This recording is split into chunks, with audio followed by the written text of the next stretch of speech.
गरीब बहू ने बनाया मिट्टी का फ्रिज। बिहार के एक छोटे से गांव में रामदीन नाम का किसान रहता था। घर में उसकी पत्नी लक्ष्मी, बेटा सूरज और नई आई बहू गौरी रहते थे। घर की हालत ठीक नहीं थी। खेत छोटा था, आमदनी कम थी और गर्मियों में सबसे बड़ी समस्या थी खाना खराब हो जाना। एक दिन लक्ष्मी गुस्से में बोली, अरे बहू, फिर से दही खराब हो गया। अगर घर में फ्रिज होता तो ये सब नहीं होता। गौरी हर दिन मेहनत करती। सुबह पानी भरना, खाना बनाना, खेत में मदद करना। लेकिन सास लक्ष्मी अक्सर ताना देती, आजकल की बहुओं को बस आराम चाहिए, काम करने का मन नहीं। गौरी कुछ नहीं कहती, लेकिन उसके मन में एक बात चल रही थी।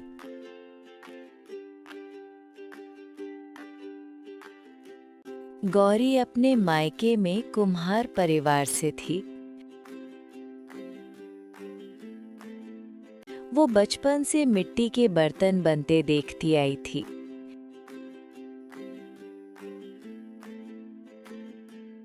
एक दिन उसने सोचा, अगर मिट्टी के घड़े में पानी ठंडा रह सकता है, तो क्या मिट्टी से कुछ ऐसा बनाया जा सकता है जिससे खाना भी ठंडा रहे।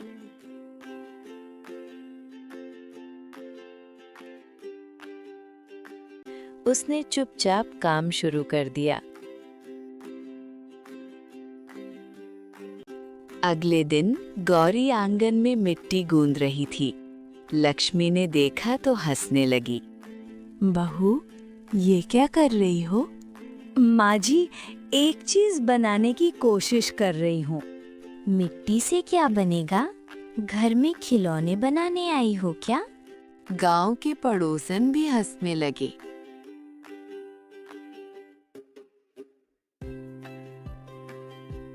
तीन दिन तक गौरी चुपचाप काम करती रही।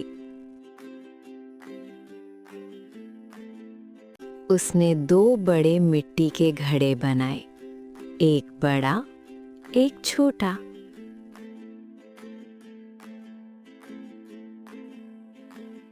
छोटे घड़े को बड़े घड़े के अंदर रखा। दोनों के बीच की जगह में गीली रेत भर दी। ऊपर ढक्कन लगा दिया।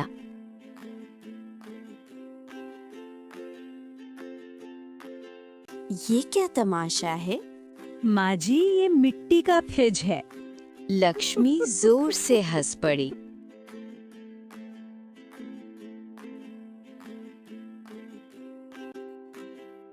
गौरी ने उसमें दही और सब्जी रख दी।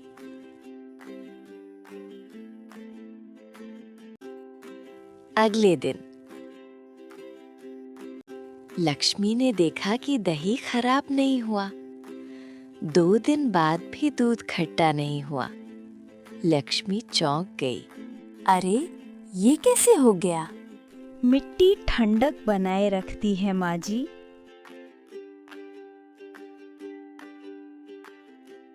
एक दिन गांव का स्कूल मास्टर वहां आया।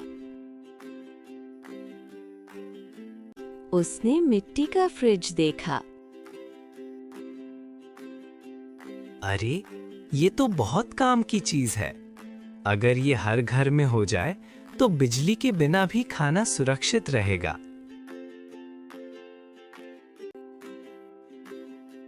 कुछ दिनों बाद पास के शहर से लोग आने लगे।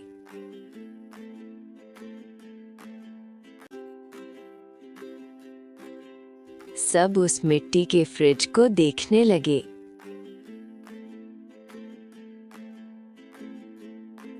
एक शाम लक्ष्मी चुपचाप गौरी के पास आई। बहू, मुझे माफ कर दो। क्यों माँ जी? मैंने तुम्हें हमेशा कम समझा। लेकिन तुमने तो कमाल कर दिया।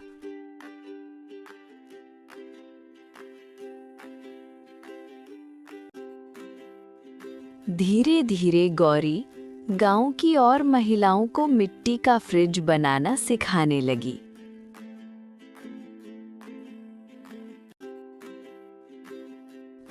अब गांव के कई घरों में मिट्टी का फ्रिज इस्तेमाल होने लगा और लोग कहते, सूरज की बहू ने तो गांव का नाम रोशन कर दिया। गौरी मुस्कुराती और चुपचाप अपने काम में लगी रहती। कहानी की सीख: किसी को कम समझने से पहले उसकी क्षमता पहचाननी चाहिए। दोस्तों, अगर कहानी पसंद आई हो तो चैनल को सब्सक्राइब जरूर करें। गरीब पति पत्नी का चाय का ठेला। कहते हैं, जब इंसान मेहनत और भरोसे के साथ काम करता है तो किस्मत भी उसका साथ देने लगती है।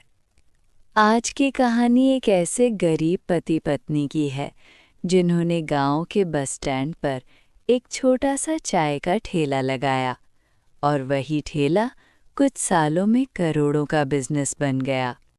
बिहार के एक छोटे से गांव में रमेश और उसकी पत्नी सावित्री रहते थे।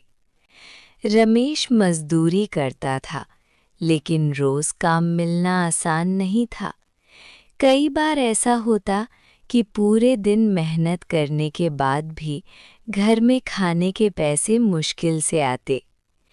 एक शाम रमेश थका हुआ घर आया। आज भी काम नहीं मिला। लगता है किस्मत ही खराब है। हिम्मत मत हारो, कोई ना कोई रास्ता जरूर मिलेगा। अगले दिन रमेश गांव के बस स्टैंड के पास बैठा था। वो देख रहा था कि हर रोज वहां से बहुत सारे लोग गुजरते हैं, लेकिन वहां चाय की कोई दुकान नहीं थी। उसी समय सावित्री भी वहां पहुंची। अगर हम यहाँ चाय बेचे तो? चाय का ठेला? हाँ, मैं अच्छी मसाला चाय बनाती हूँ, लोगों को जरूर पसंद आएगी। कुछ पैसे उधार लेकर रमेश ने एक पुराना ठेला खरीद लिया। अगली सुबह सावित्री ने अदरक और इलायची वाली चाय बनाई। ठेले पर एक छोटा सा बोर्ड लगाया गया, रमेश सावित्री स्पेशल चाय। शुरू में लोग बस देखकर आगे निकल जाते, लेकिन एक आदमी रुक गया। भाई, एक कप चाय देना। उसने चाय का घूंट लिया और तुरंत मुस्कुरा दिया। वाह, ये तो बहुत बढ़िया चाय है। अब रोज कुछ नए ग्राहक आने लगे। बस ड्राइवर, कंडक्टर, मजदूर सब रमेश के ठेले पर चाय पीने लगे। एक दिन एक ग्राहक बोला, भाई, तुम्हारी चाय में अलग ही स्वाद है। ये मेरी पत्नी सावित्री के हाथ का कमाल है। सावित्री दूर खड़ी मुस्कुरा रही थी। एक दिन शहर से आए एक लड़के ने रमेश के ठेले पर चाय पी। उसे चाय इतनी पसंद आई कि उसने ठेले का वीडियो बना लिया। वीडियो में वो कह रहा था, दोस्तों, अगर असली मसाला चाय पीनी हो तो इस गांव के इस छोटे से ठेले पर जरूर आना। कुछ ही दिनों में वीडियो हजारों लोगों तक पहुंच गया। अब आसपास के शहरों से भी लोग उस ठेले पर चाय पीने आने लगे। रमेश और सावित्री हैरान थे। एक दिन एक व्यापारी वहां आया। उसने चाय पीकर कहा, आपकी चाय का स्वाद बहुत खास है। अगर आप चाहें तो हम इसे बड़े स्तर पर बेच सकते हैं। कुछ महीनों में रमेश और सावित्री ने एक छोटी सी दुकान खोल ली। फिर उनकी चाय इतनी मशहूर हुई कि अलग-अलग शहरों में उनकी चाय की कई शाखाएं खुल गई। अब लोग उस ब्रांड को जानते थे, सावित्री मसाला चाय। एक शाम रमेश दुकान के बाहर बैठा था। सोचा भी नहीं था कि एक छोटा सा ठेला हमारी जिंदगी बदल देगा। ठेला छोटा था, लेकिन हमारा भरोसा बड़ा था। इस कहानी से हमें ये सीख मिलती है, छोटी शुरुआत से भी बड़ी सफलता मिल सकती है।